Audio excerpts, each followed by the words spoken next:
தேவ ஆவி என்ற ஒரு வார்த்தை குறித்து நான் உங்களோடு பேச போகிறேன். எல்லாரும் சொல்லுங்க. தேவ ஆவி என்றால் என்ன? தேவ ஆவி, பரிசுத்த ஆவி, கிறிஸ்துவின் ஆவி, இப்படி பல பெயர்கள் பைபிளில் எழுதப்பட்டிருக்கிறது. ஸ்தோத்திரம். தேவ ஆவி என்றும், பரிசுத்த ஆவி என்றும், கிறிஸ்துவின் ஆவி என்றும் பல ஆவிகள் பைபிளில் எழுதப்பட்டிருக்கிறது. கர்த்தருக்கு ஸ்தோத்திரம். நாம் என்ன நினைக்கிறோம்? தேவ ஆவி என்றால் பரிசுத்த ஆவி அப்படின்னு நினைச்சு அதை நாம ரொம்ப இம்பார்ட்டன்ஸ் கொடுக்காம அப்படி விட்டுறோம். நாம கர்த்தருக்கு ஸ்தோத்திரம். பரிசுத்த ஆவி என்பது அந்நிய பாஷை அடையாளத்தோடு வெளிப்படுவது பரிசுத்த ஆவி. கிறிஸ்துவின் ஆவி என்பது தாழ்மை, மன்னிப்பு, பாடுபடுகிறது, இதெல்லாம் கிறிஸ்துவின் ஆவி. கர்த்தருக்கு ஸ்தோத்திரம். நான் அவைகளுக்குள்ள நான் போக விரும்பவில்லை. இன்றைக்கு நான் தேவ ஆவி குறித்து நான் உங்களோடு பேச போகிறேன். கர்த்தருக்கு ஸ்தோத்திரம். சுருக்கமா நான் முடிச்சிடுவேன். நாம் எல்லார் மீதும் தேவ ஆவி இருக்கிறது. ஆமென் சொல்லுங்க எல்லாரும். ஹalleluya. நம்ம எல்லார் மீதும் தேவ ஆவி இருக்கிறது. ஆமென். ரட்சிக்கப்பட்ட இயேசுவை ஏற்றுக்கொண்ட எல்லார் மீதும் தேவ ஆவி இருக்கிறது. ஆமென். கர்த்தருக்கு ஸ்தோத்திரம். நான் அந்நிய பாஷை பேசுறது இல்லையே, எனக்கு அபிஷேகம் இல்லையே என்று நீ பரிசுத்த ஆவியை குறித்து நீ யோசிக்க வேண்டாம். இப்பொழுது நான் பேசுவது உன் மேல் இருக்கும் தேவ ஆவியை குறித்து நான் பேசுகிறேன். கர்த்தருக்கு ஸ்தோத்திரம். இங்க கூடி வந்திருக்கிற யாவர் மீதும் நான் விசுவாசிக்கிறேன் ஒரு தேவ ஆவி உங்கள் மேல் இருக்கிறது. கரங்களை தட்டுங்க. ஆமென். நான் விசுவாசிக்கிறேன் உன் மீதும், உன் மனைவி மீதும், உன் கணவன் மீதும், உன் பிள்ளைகள் மீதும் ஒரு தேவ ஆவி அசைவாடிக் கொண்டிருக்கிறார். அதனாலதான் இங்க வந்திருக்கிறீங்க. ஆமென். கர்த்தருக்கு ஸ்தோத்திரம். தேவ ஆவியை பெற்ற தேவ ஜனமே, நீ சாதாரண ஆள் இல்ல. மறுபடியும் நான் சொல்லுகிறேன், ஏதோ இந்த பூமியில வாழுறேன், ஏதோ கல்யாணம் பண்ணிட்டேன், ஏதோ போறேன் வரேன், ஏதோ சர்ச்சுக்கு போறேன், நானும் ஒரு கிறிஸ்தவன் என்று நீ நினைத்துக் கொண்டிருக்கிறவாய், அது தவறான எண்ணம். தேவ ஆவி எங்கு இருக்கிறதோ அந்த இடம் விசேஷமா இருக்கும். அதுதான் நீ. ஒழுங்கின்மையும் வெறுமையா இருந்த இடத்திலே தேவ ஆவி அசைவாடினது. அந்த வெறுமையும் ஒழுங்கின்மையான இடம் அழகான பூமியாய் மாறிற்று. ஆமென். வெறுமையும் அசிங்கமும் இருளுமாய் இருந்த இடத்திலே தேவ ஆவி அசைவாடிச்சு. ஆதியாகமம் 1ஆம் அதிகாரத்துல படிக்கிறோம். அந்த இடத்தை அழகான பூமியாய் உண்டாக்கினது. அதுதான் நீ. இன்றைக்கு ஒருவேளை உன் குடும்பமும் சூழ்நிலைகள் எல்லாம் தலைகீழா இருக்கலாம், நீ நினைக்கிற மாதிரி இல்லாமல் இருக்கலாம், பல பிரச்சனைகள் மத்தியில் இருக்கலாம், ஆனால் தேவ ஆவி உன் மேல் அசைவாடிக் கொண்டிருக்கிறது. என்றைக்கு இயேசு கிறிஸ்துவை தெய்வமாய் அங்கீகரித்தாயோ அன்றைக்கே ஒரு தேவ ஆவி உன் மேல இறங்கி இருக்கிறது. பெருமையா இருக்கிறதில்லை, ஒவ்வொரு நாளும் ஏதோ ஒரு வேலையை உன் மேல செய்து கொண்டுதான் இருக்கிறது. விசேஷமாய் இந்த வருடத்திலும் கூட ஏதோ ஒரு வேலையை செய்து முடிக்க போகிறது நான் விசுவாசிக்கிறேன். நீ அல்ல, உன் மேல இருக்கிற தேவ ஆவி அந்த காரியத்தை செய்ய போகிறது. வாழ்க்கை வெறுமையா இருக்குதா, ஒழுங்கின்மையா இருக்குதா, என் குடும்பம் சரியில்லை, என் பிள்ளைகள் இன்னும் நினைக்கிற போல இல்ல, என் வீடு நினைக்கிற போல இல்ல, என் குடும்பம் இன்னும் சரியா இல்ல என்று கலங்கி கொண்டிருக்கிறாயா? கவலையப்படாத. அது உன் வேலை அல்ல, உன் மேல இருக்கிற தேவ ஆவி அதை சரி செய்யும். அது. ஆமென். ஹல்லேலூயா. இந்த தேவ ஆவி பெற்ற 6 தேவ மனுஷர்களை நான் சொல்ல பாருங்க பைபிள். ஒவ்வொருவரும் ஒவ்வொரு விசேஷமா இருந்தார்கள். கர்த்தருக்கு ஸ்தோத்திரம். ஒவ்வொரு மனிதனும் பைபிள்ல தேவ ஆவியை பெற்றவர்கள் தான். அவர்கள் எல்லாம் ஒவ்வொருவரும் ஒவ்வொரு விசேஷமா இருந்தார்கள். நான் விசுவாசிக்கிறாங்க உங்க மேல அந்த ஆவி இருக்குதுங்க.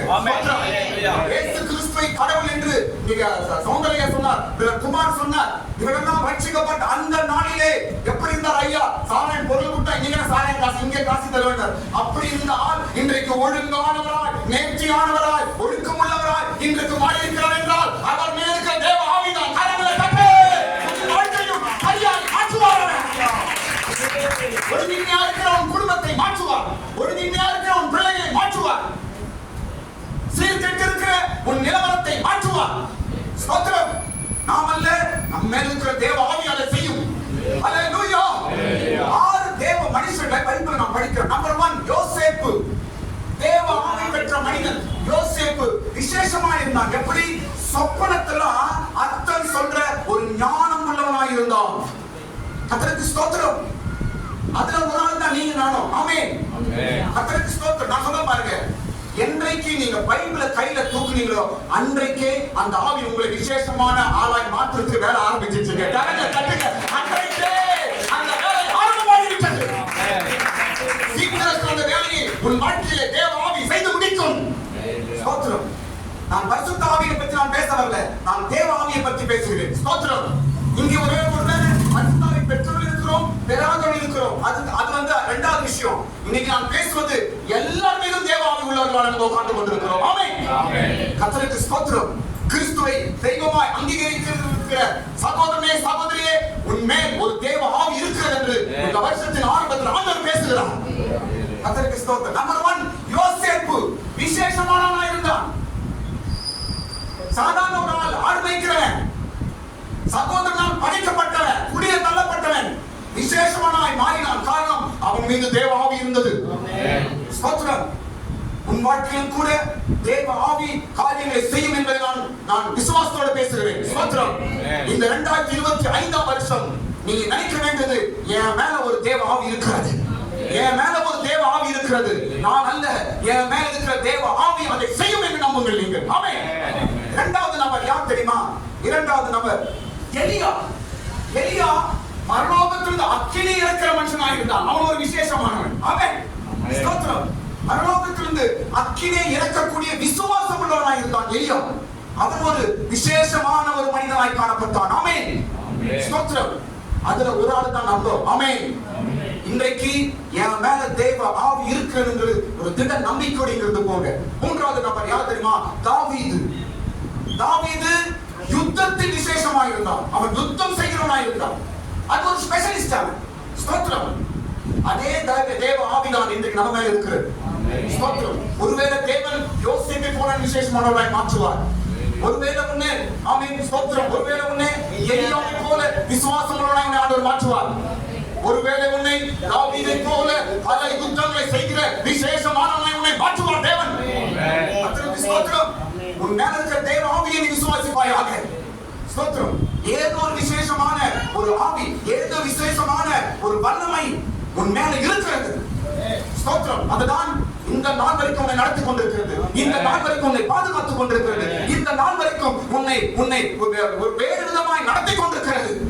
உலகத்தில் எத்தனையோ பேருக்கு ஏதோ விஷயத்துல நடந்து சிக்கிக் கொள்கிறார்கள். ஆனால் நீங்களோ ஆச்சரியமாய் பாதுகாக்கப்படுகிறீர்கள், ஆச்சரியமாய் நடக்கிறீர்கள், ஆச்சரியமாய் குடும்பம் நடக்கிறது. காரணம் என்ன?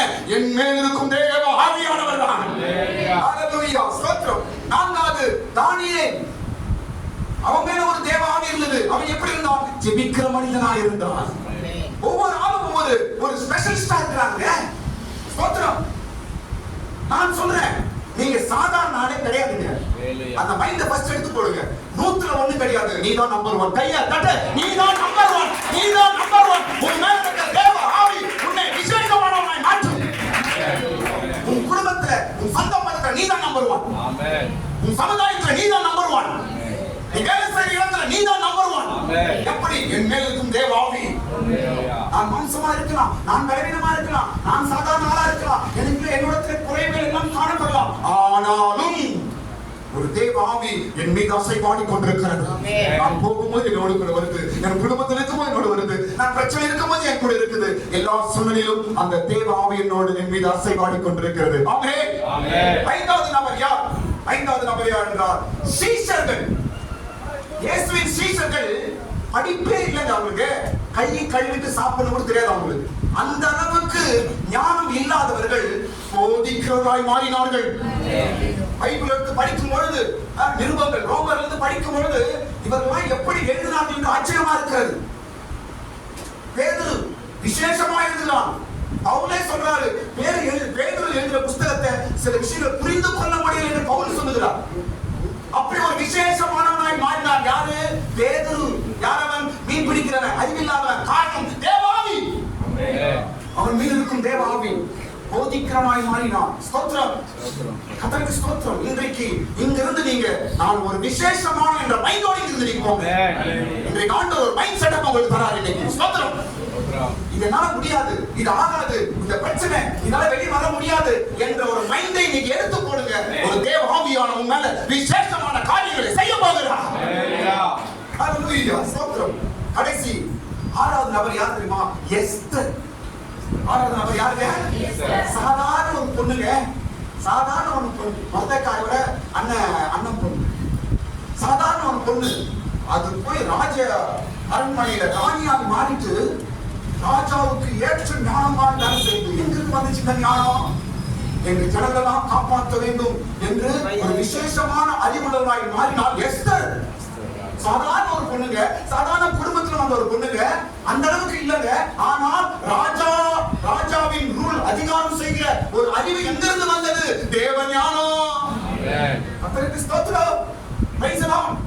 நான் சொல்ல பாருங்க, கவனிங்க, பெற்றோர்கள் சொல்ல பாருங்க, உங்க பிள்ளைங்க தலைமையில டெய்லி கையை வச்சு நீங்க ஜெபிங்க. என் மகன், என் பிள்ளை, ஆண்டவரே உம்முடைய ஆவி இருக்கட்டும், ஆண்டவரே என் மகன் உம்முடைய ஆவி இருக்கட்டும்பா என்று நீங்க கையை வச்சு ஜெபிச்சு பாருங்க. உங்க பிள்ளைகள் நீங்க நினைக்கிறத காட்டிலும் விசேஷமாய் மாறுவார்கள். ஆமென். கர்த்தருக்கு ஸ்தோத்திரம். உங்க மேல தேவ ஆவி உங்க பிள்ளைங்க மேல இறங்கட்டும். கையை தட்டுங்க, கரங்களை தட்டுங்க. ஆமென். இந்த நாளிலே என் குடும்பத்தை யாவர் மீதும் தேவ ஆவியானவர் இறங்குவீராக. கர்த்தருக்கு ஸ்தோத்திரம். இப்போ பைபிள்ல ஒரு ஆளை பத்தி நான் சொல்ல போறேன். கவனிங்க. பெசலெயேல் என்ற ஒரு ஆள். சொல்லுங்க, பேர் சொல்லுங்க. பெசலெயேல் என்ற ஒரு ஆள். இவரோட வேலை என்ன தெரியுமா? கூடாரம் கட்ட வேண்டும் என்று ஆண்டவர் கட்டளை கொடுத்தார், மாடல் கொடுத்தார். இப்படிதான் கூடாரம் கட்டணும், ஆசரிப்பு கூடாரம் செய்ய வேண்டும் என்று கடவுள் மாடல்லாம் கொடுத்துட்டார். அதை செய்யறதுக்கு சரியான ஆள் இல்ல மோசே. அப்போ கடவுள் பெசலெயேல் என்ற ஒரு ஆளை தெரிந்து கொண்டு அவன் மீது தேவ ஆவியை இறக்கினார். அவன் ஞான உருவமாய் மாறிட்டான். ஆமென். விசேஷமானவனாய் மாறிட்டான். ஸ்தோத்திரம். படிங்க, புக் எடுங்க. யாத்திராகமம் 33ஆம் அதிகாரம், சாரி, 35ஆம் அதிகாரம் 33ஆம் வசனம். யாத்திராகமம் 35ஆம் அதிகாரம் 33ஆம் வசனம். சீக்கிரம் படிங்க. அவனுக்கு ஞானத்தையும் புத்தியையும் அறிவையும் அருளி அவன் சகலவித வேலைகளையும் செய்யும்படி தேவ ஆவியினாலே அவனை நிரப்பினார். ஆமென். பெசலெயேல் என்ற ஒரு மனிதனை ஆண்டவர் ஞானத்தினாலும் புத்தியினாலும் அறிவினாலும் நிரப்பி சகல வேலையும் செய்யும்படி தேவ ஆவியை அவன் மீது நிரப்பினார். பெசலெயேல் இல்ல, இன்றைக்கு உங்க மேல இருக்குது என்று ஆண்டவர் ஞாபகப்படுத்துகிறார். அன்றைக்கு ஒரு பெசலெயேல் தான். இன்னைக்கு எத்தனை பெசலெயேல் உட்கார்ந்திருக்க பாருங்க. கையை தட்டுங்க. ஆமென். கரங்களை தட்டுங்க. ஹல்லேலூயா. ஸ்தோத்திரம். ஞானத்தினாலும் புத்தியினாலும் அறிவினாலும் அவனை நிரப்பினார் சகல வேலை செய்வதற்காக. ஸ்தோத்திரம். ஆமென். இதே வார்த்தை ஏசாயால படிக்கிறோம். ஏசாயா 11ஆம் அதிகாரம் 2ஆம் வசனம். சீக்கிரம் போயிட்டோம். ஏசாயா 11ஆம் அதிகாரம் 2ஆம் வசனம் படிங்க. தேவ ஆவியானவர் என் மீது இறங்கி இருக்கிறார். படிங்க. ஞானத்தையும் 11ஆம் அதிகாரம் 2ஆம் வசனம். ஞானத்தையும் உணர்வையும் அருளும் ஆவியும் ஆலோசனை பலனையும் அருளும் ஆவியும் அறிவையும் கர்த்தருக்கு பயப்படுகிற பயத்தையும் அருளும் ஆவியாகிய கர்த்தருக்கு பயப்படுற பயத்தையும் ஆவியானவர் என் மீது தங்கியிருப்பார். அவர் மீது தங்கியிருப்பாராக. எத்தனை காரியங்கள் சொல்லுங்க. சொல்லுங்க. ஞானம், அடுத்தது அறிவு, ஆலோசனை, அப்புறம் பலன், கர்த்தருக்கு பயப்படுதல், அப்புறம் ஒண்ணு விட்டீங்களா? இல்ல உங்களுக்கு சில படி மறுபடி சொல்லுங்க. ஞானம், உணர்வு, அப்படி விட்டுருங்க. விஷயம் சொல்லுங்க. ஆலோசனை, பலன், அறிவு, கர்த்தருக்கு பயப்படும் பயம். மொத்தம் 6. இத்தனை பேருக்கு ஒன்னொன்னா சொல்றீங்க. எத்தனை இருந்துங்க? 6 காரியம் தேவ ஆவி மூலமா நமக்கு கிடைக்கிறது. ஸ்தோத்திரம். ஞானம், அறிவு, அப்புறம் ஆலோசனை, பலன், அப்புறம் கர்த்தருக்கு பயப்படுதல், உணர்வு. இவையெல்லாம் தேவ ஆவியினால் நமக்கு கிடைக்கிறது என்று எழுதப்பட்டிருக்கிறது. கர்த்தருக்கு ஸ்தோத்திரம். எல்லா வேலையும் செய்யக்கூடிய ஞானம், அறிவு, இங்கிலீஷ்ல படிக்கும்போது நாலேஜ் அப்படின்னு சொல்றது. எல்லா நாலேஜும் தருவார் ஆவியானவர். கையை தட்டுங்க. ஆமென். கரங்களை தட்டுங்க. எல்லா நாலேஜும் கிடைக்குங்க. இங்கிலீஷ்ல படிக்கும்போது நாலேஜ் என்று போடுறது. தமிழ்ல ஞானம், அறிவு, புரிந்து கொள்ளுதல், ஞானத்தினாலும் அறிவினாலும் புத்தியினாலும் பெசலேயரை ஆவியினால் நிரப்பினார். ஸ்தோத்திரம். இந்த புதிய வருஷத்துல எல்லாம் கவனிங்க. 2025 வருஷம் இந்த முதல் மாதம் கடைசி கூட்டத்தில் ஆண்டவர் பேசுகிறார். இந்த வருடம் உன் மேல இருக்கிற ஆவியானவர் விசேஷமான காரியங்களை செய்ய போகிறார். ஆமென். ஹalleluya. விசேஷமான காரியங்களை செய்ய போகிறார். ஸ்தோத்திரம். நீ என்னென்ன வேலைகளை செய்ய வேண்டுமோ அதுக்கு ஏற்ற ஞானத்தை அந்த ஆவியானவர் உனக்கு தருவார். ஆமென். பயப்படாதீங்க. ஸ்தோத்திரம். எல்லா வேலையும் செய்யபடி. இப்போ இந்த பெசலேயர் என்னென்ன வேலை செய்யலாம் பாருங்க. 6 காரியம் படிக்க பாருங்க. என்னென்ன வேலை அவன் செய்தான். அவன் மேல தேவ ஆவியானவர் வச்சார். கடவுள் ஆவியானவர் கொடுத்தார். ஞானம், அறிவு, புத்தி எல்லாம் கொடுத்தாரு. அவன் என்னென்ன வேலை செய்யலாம் தெரியுமா? வெள்ளி வேலை செய்தான். 31ஆம் வசனத்துல கிட்ட படிச்சு பாருங்க. நான் சொல்ல எழுதி இருக்குங்க. முதல் காரியம் என்ன? வெள்ளினால செய்ய வெள்ளி பொருட்களின் வேலைகளை செய்கிறவனா இருந்தான். இரண்டாவது வெண்கலத்தினால செய்யப்படும் வேலைகளை செய்கிறவனா இருந்தான். மூன்றாவது ரத்தினத்தை கொண்டு என்னென்ன வேலை செய்யணுமோ அதெல்லாம் செய்யறவனா இருந்தான். நாலாவது மர வேலை, மரத்துல தச்சர வேலை, டேபிள் சேர் செய்யறதெல்லாம் கூட அவன் செய்கிறவனா இருந்தான். ஐந்தாவது சிற்ப வேலை, சிற்பம் இப்படி செதுக்கிறது இதை செய்யறவனா இருந்தான். ஆறாவது நெசவு வேலை,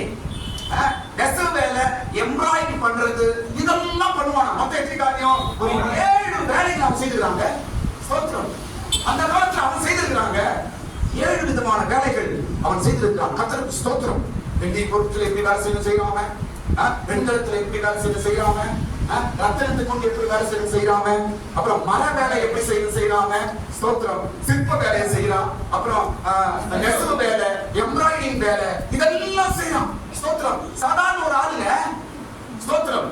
இதெல்லாம் செய்யறதுக்கு அது என்ன நினைச்சவனுக்கு தேவாவி. அர்த்தமா சொல்லுங்க. தேவாவி. இந்த வருஷத்துல நீ என்னென்ன வேலை செய்யணுமோ தைரியமா செய். பயப்பட. ஆமென். ஒரு மர வேலை செய்யறதுக்கு கடவுள் ஞானம் கொடுத்திருக்காரு. எம்ப்ராய்டிங் போடுறதுக்கு ஆண்டவர் ஞானம் கொடுத்திருக்காரு. சிற்ப வேலை செய்யறதுக்கு ஞானம் கொடுத்திருக்காரு. உனக்கு ஞானம் தர மாட்டாரா? ஆமென். ஆமென். ஸ்தோத்திரம். நீ என்னென்ன வேலை செய்து கொண்டிருக்கிறீங்க? இன்றைக்கு உன் குடும்பம் என்ன? உன்னுடைய ப்ரொஃபஷன் என்ன? உன்னுடைய வேலை என்ன? உன்னுடைய தொழில் என்ன? உன் பிசினஸ் என்ன? கவலைப்படாத. தேவ ஆவியானவர் மேல் இருக்கிறார். விசேஷமான காரியங்கள் நடக்கும். விசேஷமான காரியங்களை ஆண்டவர் செய்வாராக. ஸ்தோத்திரம். நமக்கு தேவையான ஒரு 5 வேலை நான் சொல்றேன் பாருங்க. நமக்கு தேவை வீட்டை கட்டணும். என்ன பண்ணா? ஞானமா என் குடும்பத்தை நான் கட்டணும். அதுக்கேற்ற ஞானம் வேணும். இரண்டாவது பிள்ளைகளை வளர்க்க எனக்கு ஞானம் வேணும். மூன்றாவது குடும்பத்தை உயர்த்தும்படிக்கு எனக்கு ஞானம் வேணும். அடுத்தது நான்காவது பிரச்சனைகளை சமாளிக்க எனக்கு ஞானம் வேணும். ஐந்தாவது நான் மேன்மை அடைபடிக்கு ஞானம் வேணும். இது நமக்கு தேவை. அன்னைக்கு பெசலேயருக்கு மர வேலை, சிற்ப வேலை, ரத்தின வேலை, வெள்ளி வேலை அவனுக்கு அந்த நாட்களில். இந்த நாட்களிலே ஆண்டவர் உனக்கு தேவையான ஞானத்தையும் தருகிறார். ஆமென். கர்த்தருக்கு ஸ்தோத்திரம். நான் சொல்லுகிறேன், இந்த வருடம் 2025ஆம் வருஷம் போன வருஷம் செய்யாததை இந்த வருஷம் செய்ய போறீங்க. கையை தட்டுங்க. உங்க மனசுக்கு தேவ ஆவியானவர் செய்ய போகிறார். இந்த வருஷம் பாருங்க, உங்களுடைய ஐடியா புதுசா இருக்க போது பாருங்க. ஆமென். இந்த வருஷம் உங்களுடைய யோசனை எல்லாம் புதுசா இருக்க போகுது. இந்த வருஷம் ஒரு தைரியம் இருக்க போது உங்களுக்கு. இந்த வருஷம் நீ செய்யற வேலையெல்லாம் வித்தியாசமா இருக்க போது. இந்த வருஷம் போன வருஷத்துல எந்தெந்த இடத்துல நீ ஃபெயில் ஆகியோ இந்த வருஷம் அதே இடத்துல சக்சஸ் பண்ண போற பட்ச தேவ ஆவியானவர் கையை தட்டு, கரங்களை தட்டு. ஆமென். உன் மேல இருக்கிற தேவ ஆவியானவர் ஞானத்தினால், புத்தியினால், அறிவினால் நிறைப்பாராக. ஸ்தோத்திரம். ஒரு 4 விஷயம் சொல்லி முடிச்சிருக்கோம். 4 காரியங்கள். இந்த பெசலேயர் இந்த ஞானத்தினால எப்படி அவன் வேலை செய்தான்? இந்த பெசலேயர் மேல ஆண்டவர் ஞானம் வச்சாரு. தேவ ஆவியினால அவனுக்கு ஞானம், புத்தி, அறிவு எல்லாமே அவனுக்கு ஆண்டவர் வச்சாரு. அவன் எப்படி செய்யறான் தெரியுமா? ஸ்தோத்திரம். 4 காரியங்கள் நான் படிக்கிறேன். முதல் காரியம் 31ஆம் வசனத்துல எல்லாத்தையும் அவன் யோசித்து செய்கிறவனா இருந்தான். ஆமென். சொல்லுங்க. 31ஆம் வசனம் படிங்க. அவன் விசித்திரமான வேலைகளை யோசித்து செய்யவும். எப்படி செய்வான் அவன்? யோசித்து. என்ன வேலைங்க? விசித்திரமான வேலை. விசித்திரமான வேலை. யாரும் செய்யாத வேலை, யாரும் நினைக்காத வேலை, யாருமே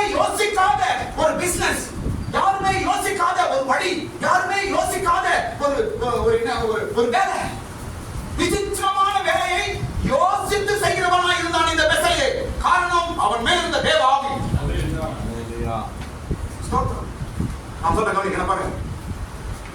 மற்றவங்களை பார்த்து காப்பியா இருக்கு. அவன் அதை செய்யறான், நான் இதை செய்யறேன். உலகத்தான் இது செய்யறான், நான் இதை செய்யறேன். நோ, நீ விசேஷமானதை செய்ய வேண்டும். பெசலியே விசித்திரமானதை யோசித்து செய்தான். எப்படிங்க இது? தேவ ஆவிங்க. ஸ்தோத்திரம். கவனிங்க பாருங்க. உலகத்துல பெரிய பெரிய சயின்டிஸ்ட் எல்லாம் கிறிஸ்தவர்கள் தான், யூதர்கள். பைபிளை கையில் எடுத்தோம்னா ஸ்தோத்திரம் எல்லாம் ஆச்சரியப்படுறாங்க. எப்படி இவங்க யோசிக்கிறாங்க? தேவ ஞானங்க, தேவ ஆவிகள். பைபிள் ஒருவேளை யூதர்கள் இயேசு அறியாமல் இருக்கலாம், ஆனால் இயேசு இன்னும் யூதர்களை நேசித்துக் கொண்டுதான் இருக்கிறார். அவங்க அறியாம செய்யாம ஆண்டவர் சொல்லிட்டாரு, ஆனாலும் அவங்க மேல தேவ ஆவி இருக்குதான். ஸ்தோத்திரம். இப்போ இஸ்ரேல்ல ஒரு என்ன சொல்லுவாங்க, மேல வர சேட்டலைட் பாம்பெல்லாம் அடிக்கிறதுக்கு ஒரு அயன் டூம். எஸ், இஸ்ரேல் கிட்ட ஒரு பெரிய வெப்பன் இருக்கு. அதை பார்த்து தான் அப்படி உட்காருங்க.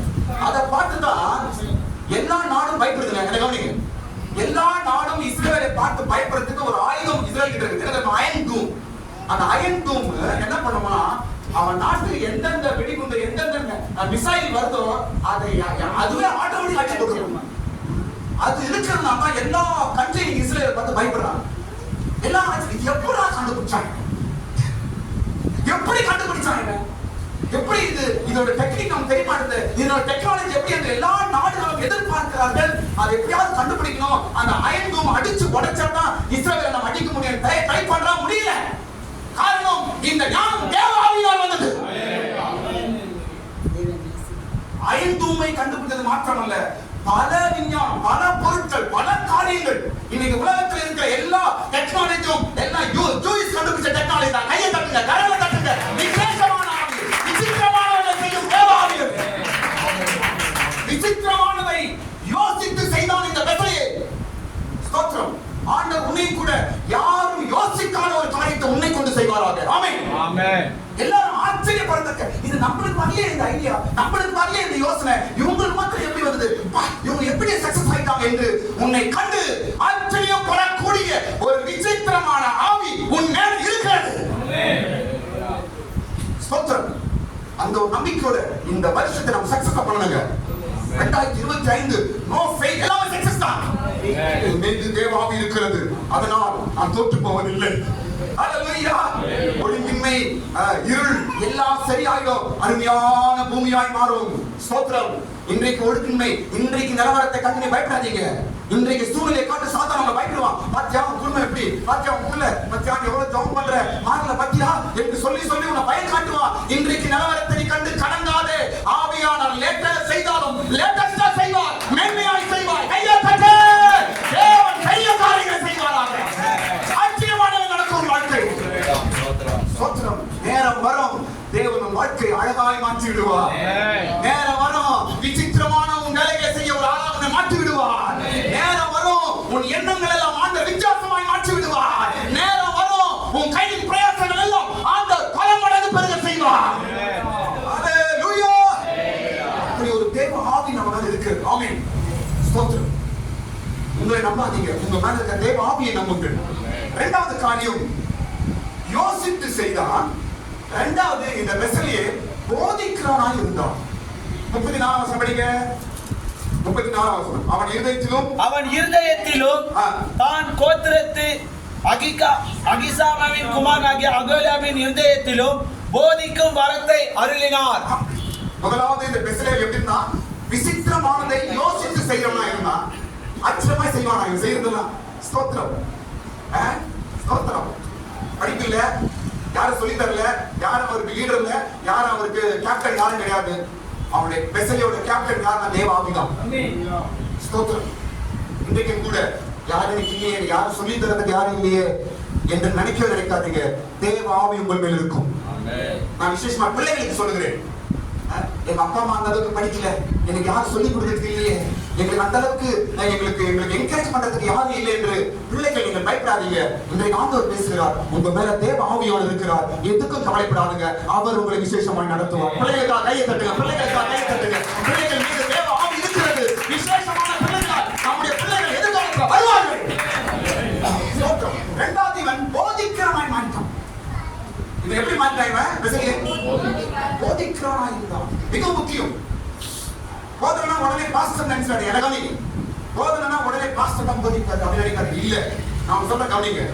போதனை உன் குடும்பத்துக்கு மிக முக்கியம். கணவன் மனைவிக்கு போதிக்க வேண்டும். கணவன் மனைவி பிள்ளைகளுக்கு போதிக்க வேண்டும். ஸ்தோத்திரம். ஒவ்வொரு நாளும் உங்க குடும்பத்திற்கு நீங்க போதனையாளர் நீங்க தான். அதுக்கப்புறம் தான் சர்ச்சை பாஸ்டர்லாம். ஸ்தோத்திரம். ஆம், இந்த வருஷத்துல பாருங்க சிஸ்டர் சொல்ல பாருங்க, இந்த வருஷத்துல உங்க வீட்டுக்கு கொடுக்குற ஐடியா எல்லாம் வித்தியாசமா இருக்கும்போது இது வரைக்கும் சமாளிச்சதே பெருசா இருக்குது. இன்னுமே இது வரைக்கும் அவர் கொடுத்த ஐடியா எல்லாம் தாறுமாறா இருக்குது. இல்லை. ஸ்தோத்திரம். இந்த வருடம் விசேஷமான ஆலோசனை கொடுக்க போறாரு. இந்த வருடம் உங்க வீட்டுக்கார் கொடுக்கிற ஐடியா வித்தியாசமா இருக்க போது. விசேஷமா இருக்க போது. ஹalleluya. காரணம் என்ன? பெத்லகேமின் மேல் இருந்த ஆவி என் மேல் இருக்கிறது. ஹalleluya. போதிக்கிறார்கள். ஸ்தோத்திரம். நல்ல நேரத்துல நல்ல ஐடியா கொடுக்கமா இருக்கணும் வீட்டு எஜமான். நல்ல நேரத்துல நல்ல ஐடியா, நல்ல கவுன்சிலிங் குடும்பத்துக்கு கொடுக்க வேண்டிய கடமை வீட்டு எஜமான்களுக்கு உண்டு. இன்றைக்கு ஆண்டவர் சொல்லுகிறார், இது தேவ வார்த்தை, என் வார்த்தை இல்ல. உன் மீது நான் பெத்லகேமின் மேல் ஆவியை வைக்க போகிறேன். நான் உன்னை கொண்டு விசேஷமான காரியங்களை செய்ய போகிறேன். ஹalleluya.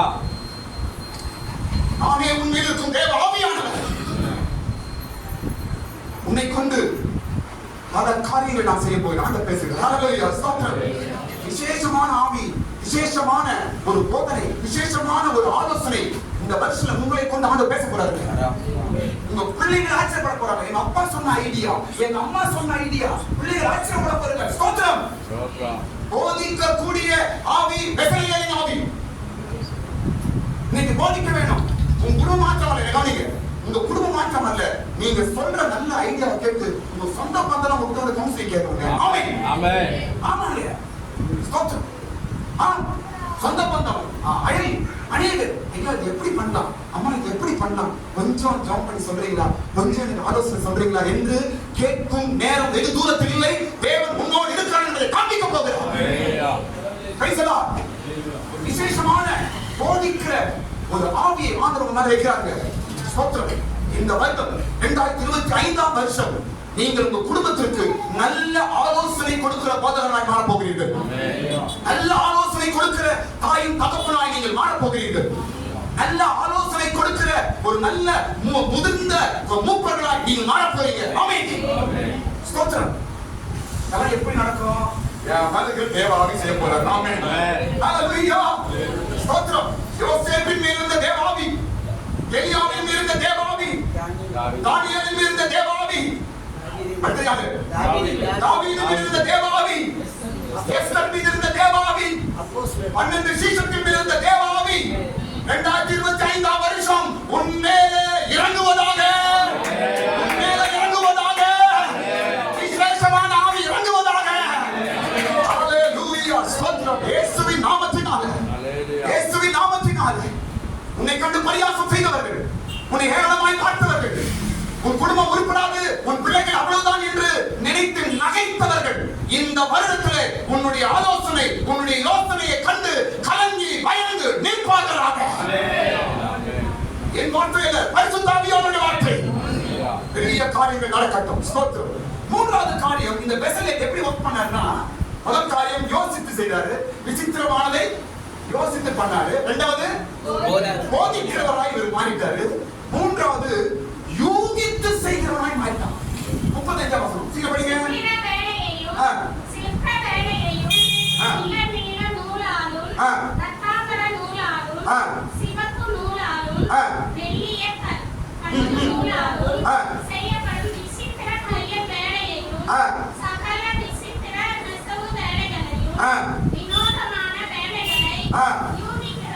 யூகிக்கிறவர்கள். யூகிக்கிறவர்கள் யோசிச்சு பாருங்க. அப்படி அர்த்தம் என்ன? இல்ல இல்ல சிந்திக்க சாதனை பாரு. யூகிக்கிறது என்னங்க? யோசனை. யோசனை. யோசனை. எஸ், யோசனை தான். ஆனா யூகிக்கிறது தெரியுமா? கவனிங்க. இப்படி செய்தா அம்மா சொல்லுமா? இப்படி செய்தா நல்லா இருக்கும். இப்படி செய்தா நல்லா இருக்கும். ஒரு புதுசா புதியதா யூகிக்கிறது, தானே கண்டுபிடிக்கிறது. யூகிக்கிறது வேற யாருக்கும் அந்த ஐடியா இல்ல. இவங்களுக்கு தான் அந்த புதிதான ஒரு யூகிக்கும் தன்மை. இது பெத்லகேம் புரிஞ்சுச்சான். ஸ்தோத்திரம். பாருங்க, நான் சொல்றேன் பாருங்க, கடவுள் நம்ம ஆண்டவர் ஒரு பெரிய ஒரு ஹீரோ. அவர் நினைச்சாருன்னா எப்படிப்பட்ட ஆளையும் பயங்கரமான ஞானம். ஸ்தோத்திரம். பாருங்க, ஆண்டவர் மைண்ட்ல எது இருக்குதோ அப்படியே அதை நடக்கணுன்றதுக்காக பெசலியரை கொண்டு வந்தாரு. அவனால ஆவியை இறக்குனாரு. நின்று பார்த்துனாரு. சூப்பரா பண்ணாங்க. அவன் செய்யறது ஆச்சரியமா இருக்குது. ஆண்டவருக்கு ஆச்சரியமா இருக்கு. ஸ்தோத்திரம். ஆண்டவர் மைண்ட்ல எப்படி இருந்தோ அப்படியே கூடாரம் உருவாகிச்சு. ஸ்தோத்திரம். காரணம் யார்? பெசலியே. அவன் மேல இருந்த ஆவி.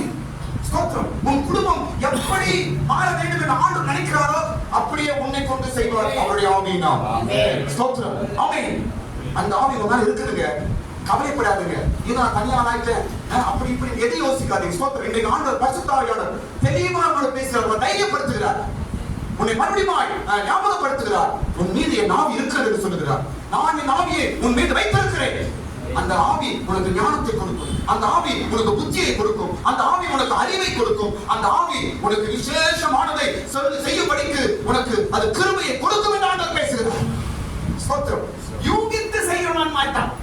எப்படி அவன் பாருங்க, வினோதமான வேலையை யூகித்து செய்கிறவன். பாருங்க, என்ன வேலையாது? வினோதமான வேலை. அப்படி பாருங்க, படிக்க சீக்கிரம் படிக்க. யூகிக்க, வினோதமான வேலையை யூகிக்கிறவன். சாதாரண ஆளு கடவுளுடைய ஆவி அவன் வந்துச்சு. அவன் செய்யற மாடல் பேட்டர்ன் எப்படி பரலோகத்துல மாடல் பண்ணி பூமியில இல்லவே இல்லை. எங்க பார்த்தாலும் பூமியில இல்ல. அவன் மைண்ட்ல இருக்கிற வேளாண் பரலோகத்தில் எப்படி இருந்தோ அப்படியே செய்யணும் எல்லாத்தையும். ஆமென். பரலோகத்தில் இருக்கிறபடி செய்யறான் என்றால் அந்த பரலோகத்துல ஐடியா யாரு? சத்தமா சொல்லுங்க. கடவுளுடைய ஐடியா பூமியில நடக்கிறது. ஸ்தோத்திரம். யூகித்து செய்யறான். இந்த வருஷத்துல இந்த பெசலியர் மேல் இந்த ஆவி உன் மேல இருக்கும்படி நான் ஜெபிக்கிறேன். ஆமென். ஆமென். சில காரியங்களை நீங்க யூகித்து செய்ய போவீங்க. யார் பேசி கேட்க போறது இல்லை. யாரோட ஐடியா நமக்கு தேவையில்லை. நல்லது கொடுப்பான், கெட்டது கொடுப்பான். என்ன கவனிங்க, எவனோ நீ உருப்படும் சொல்லி ஐடியா எவனும் தர மாட்டான். இது உண்மை. எந்த மனுஷனும் நீ மேல டாப்ல போயிட்டு நான் கீழே நம்ம பாக்குறேன் எவனும் நினைக்க மாட்டான். போய் எந்த ஐடியாவும் நமக்கு தேவையில்லை. பெசலியர் ஆவியின் மேல் இருக்கிறது. நான் யூகித்து செய்வேன். ஆமென். உயர்த்துங்க கண்களை மூடுங்க. ஒரு நிமிஷம் பண்ண போறேன். யூகித்து செய்யுங்க. இந்த வருஷம் நீங்கள் புதுசா யூகிக்க போறீங்க. இந்த வருடம் உன் குடும்பத்தை குறித்து, உன் பிள்ளைகளை குறித்து, உன் எதிர்காலத்தை குறித்து பெசலியர் போல விசேஷமானதை நீங்கள் யூகிக்க போகிறீர்கள். இதுவரைக்கும் உன் வாழ்க்கையில செய்யாத காரியம், இதுவரைக்கும் நீ நினைக்காத காரியம் நீ இந்த வருஷத்துல புதுசா யூகித்து செய்ய போகிறாய். நீ இயேசுவின் நாமத்தினால அப்படியே நடக்க கடவுது. கடைசி காரியம், நான்காவது காரியம் சொல்லி பிடிக்கிறேன். பெசலியர் எப்படி நன்மை செய்தது? முதல் காரியம் யோசித்து செய்தாரு. இரண்டாவது போதிக்கிறவராய் இருந்தாரு. மூன்றாவது யூகிக்கிறவராய் இருந்தாரு. நான்காவது சகல வேலையும் நிறைவேற்றுகிறவராய் இருந்தார். 35ஆம் வசனம். அதை மாத்திரம் படி. சகலவித வேலைகளையும் செய்யும்படிக்கு அவருடைய இதயத்தை ஞானத்தினாலே நிரப்பினார் என்றார். வினோதமான வேலைகளை யூகிக்கவும் செய்கிறவர்களும் நிறைவேற்றும் அலுவலர்கள் செய்து நிறைவேற்றணும். ஸ்தோத்திரம். நிறைவேற்றணும் என்னது? பாருங்க, கவனிங்க. நிறைவேற்றணும் என்னங்க? முடிவு. கம்ப்ளீட். இன்கம்ப்ளீட் கிடையாது. குடும்பத்தில் எந்த வேலையும் இன்கம்ப்ளீட்டா இருக்கக்கூடாது. தேவன் இன்கம்ப்ளீட்டா செய்யல. இன்டிசிப்ளின் கிடையாது. டிசிப்ளின் கடவுள் எல்லாமே கம்ப்ளீட் பண்ணணும். ஸ்தோத்திரம். எந்த வேலையை நீங்க ஆரம்பித்தாலும் அதை கம்ப்ளீட் ஆச்சான்னு பாருங்க. நீங்க இன்கம்ப்ளீட்டா விடாதீங்க. அப்படி ஒழுங்கின்மையான கடவுள் எல்லாம் நம்ம கடவுள். ஸ்தோத்திரம். போன வருஷம் எந்தெந்த காரியம் இன்கம்ப்ளீட்டா இருக்குது எனக்கு கவனிங்க. 2024 எந்தெந்த காரியம் இன்கம்ப்ளீட்டா முடிக்காம இருக்குது, எந்தெந்த காரியம் அதை முடிக்காம உன் சக்தி இல்லாம, உனக்கு பலன் இல்லாம, உன்னுடைய ஆலோசனை இல்லாம எந்தெந்த காரியத்தை நீ பாதியில இன்கம்ப்ளீட்டா விட்டிருக்கிறாய். இந்த 2025ஆம் வருஷம் பெசலியரின் ஆவியை உன்னால் இறக்கி ஆண்டவர் இந்த வருஷத்தை எல்லாத்தையும் கம்ப்ளீட் பண்ணுவாராக. கையை தட்டு. ஹல்லேலூயா. இந்த வருஷம் என் வேலையை நான் முடிப்பேன், நிறைவேற்றுவேன். ஸ்தோத்திரம். செய்து முடிப்போமா? பிள்ளைகளுக்காக சில காரியங்களை பிரயாசப்படுறீங்க, பாதியில இருக்குதா, கவலைப்படாதீங்க. தேவ ஆவி உங்க மேல இருக்குது, அது முடிக்கும். நான் பாதியிலேயே விட்டுட்டேன், என்ன செய்யறது? இதெல்லாம் முடியலையே என்று எதையாவது குறித்து கவலைப்பட்டுக் கொண்டிருக்கிறீர்களா? ஸ்தோத்திரம். இன்னைக்கு ஆண்டவர் பேசுகிறார், நான் அதை முடிப்பேன். காரியங்களை துவங்குகிறவரும் முடிக்கிறவருமாகிய தேவன். ஆமென். உங்க வீட்டுல உங்க குடும்பத்துல எந்தெந்த காரியம் அரையும் குறையுமா நிக்குதோ இந்த வருஷம் எல்லாம் கம்ப்ளீட் ஆகுங்க. இந்த வருஷம் கம்ப்ளீட் ஆகுங்க.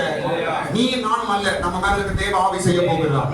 எல்லாரும் கண்களை மூடுவோமா? ஹalleluya. ஸ்தோத்திரம். நம்மத்திலே தேவ ஆவியானவர் வசைபாடி கொண்டிருக்கிறார். நம்மத்திலே தேவ ஆவியானவர் கிரியை செய்து கொண்டிருக்கிறார். அன்றைக்கு பெத்லகேம் மீது இறங்கின தேவ ஆவியானவர் அன்றைக்கு பெத்லகேமில கொண்டு விசேஷமானவைகளை வினோதமானவைகளை யூகித்து செய்யக்கூடியவர்களை அவனுக்கு கொடுத்த ஞானத்தின் ஆவி, அறிவின் ஆவி, புத்தியின் ஆவி, அந்த ஆவியை ஆண்டவர் இந்த நாட்களிலே தேவ ஆவியானவர் மூலமா நம்ம மேலே வைத்திருக்கிறார். உன் மேல இருக்கிறது. தேவ ஆவியானவர் உன் மேல இருக்கிறார். அவர் பெரிய காரியங்களை